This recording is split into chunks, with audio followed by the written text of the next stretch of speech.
the value of the full stop. Question. The more I try to focus on I am, or presence awareness, the more elusive it seems to be. Trying to focus on your true nature is something like looking for your eyes when the whole time you are looking through them. If you try to focus on your being or aware presence, you will be trying to turn it into an object. Since you are not an object, you will be looking in vain. Just see this point and pause. Being awareness is here in all of its immediacy and clarity. That is it. Why should you try to focus on it when you are it? See the false concept and the error contained in it. Your being is not to be obtained. It is pointed to as a present fact. But can it be described? Is it the sense of consciousness? Is it the feeling of I exist? Are all these contained within it? In order to find out who I am, must this not be known first? This is who you are. So, full stop. At this point, the tendency to dive back into the doubts and concepts is the hang-up. That is the value of the full stop. You are what you are seeking. The certainty of being. Is there anything we can agree on? This is not the core issue.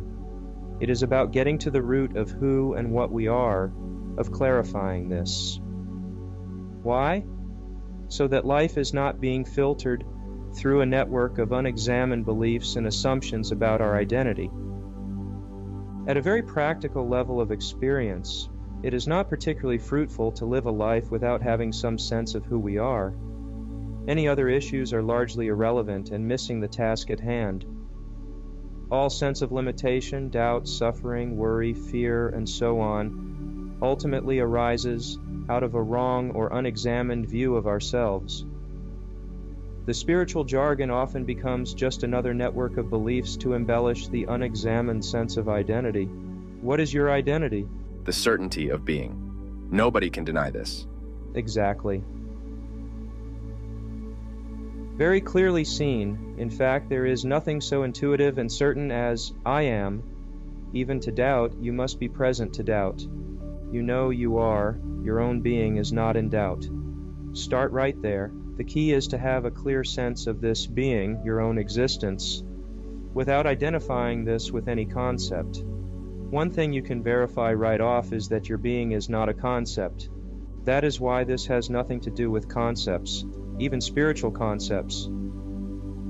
This has nothing to do with teachers, teachings, or particular experiences, however glorious, because this undeniable being clearly has nothing to do with any of those things. No teacher, system, path, or approach owns this, because it is already present as your own self. Once you catch the drift of where this is heading, you can drop those other concepts as beside the point. I consider all appearances to be downstream and the source upstream. This is certainly a reasonable way to view things.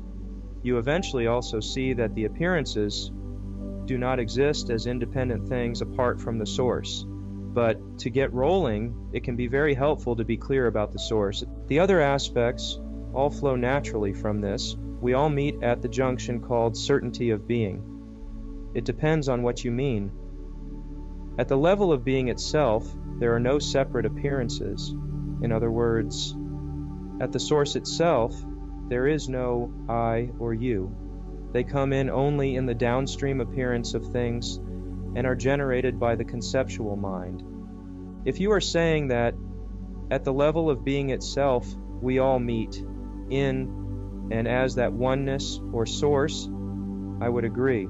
There is no my being and your being, just being itself. Keep in mind that being is only a pointer, so do not make too much of that word.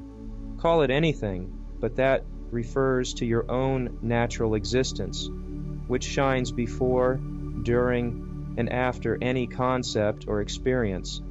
Again, the point is not to make some metaphysical split between that and the appearance. It is just to highlight your abiding nature, so that is clear. As a reminder, we already saw that this is already present. Nothing is being brought in at all. We are simply having a straight look at something so present that we may have overlooked it, being more interested in other things. Going further upstream toward the stateless state, do we part? John, this starts to get a bit hypothetical and less emphatic. In fact, it is entirely conceptual.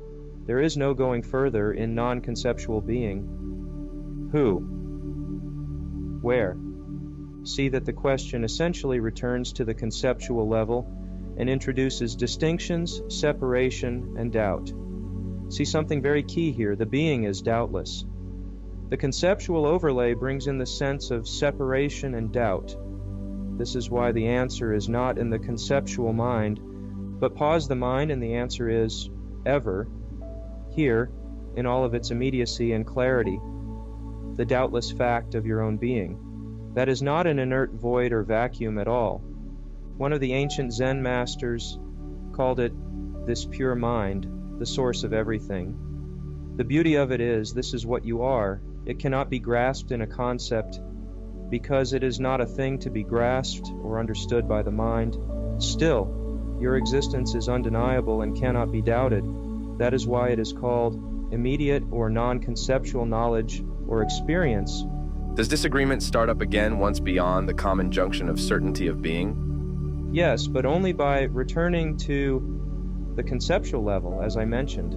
The concepts do not have to be discarded, just seen for what they are. That is enough. Beyond the certainty of being, what is there out of which this certainty springs, that equally cannot be denied, and that is the final and eternal understanding? This assumes there is some further development needed.